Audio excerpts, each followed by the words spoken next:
Today we're looking at Proverbs 25. When I read through Proverbs 25, the verse that sticks out to me is one that gets at the heart of something that I often wrestle with.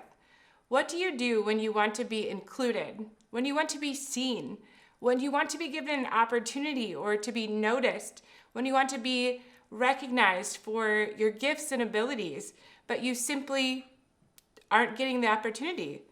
Proverbs 25, verse 6 says, "Don't demand an audience with the king or push for a place among the great. It's better to wait for an invitation to the head table than to be sent away in public disgrace." That verse reminds me so much of a favorite quote of mine that comes from author and speaker, Christian discipleship expert Lisa Bevere.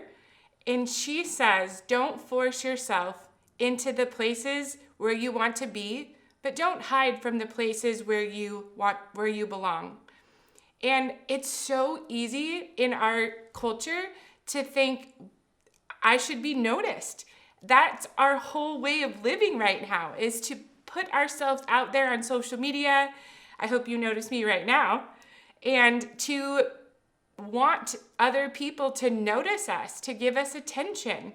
And there comes a point where we might find ourselves trying to force our way into opportunities, into becoming anxious and even a little bit obsessed with trying to put ourselves forward or nominate ourselves or make sure that, our friends know to pick us so that other people notice and give us the kind of attention we're looking for and let us sit at the head table, whatever that looks like for you.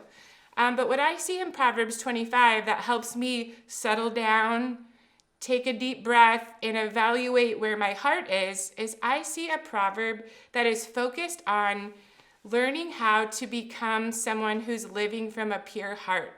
If you go through verse by verse, this proverb talks about being like silver, being ready and fit for an army, being someone who's able to earn the confidence of others by being trustworthy with our words, being someone who's not quick to speak and who is also able to listen. This proverb is full of ways we can challenge ourselves, pray and meditate and take a deep breath, settle down, not force things, but to be people who let God take us along in the process.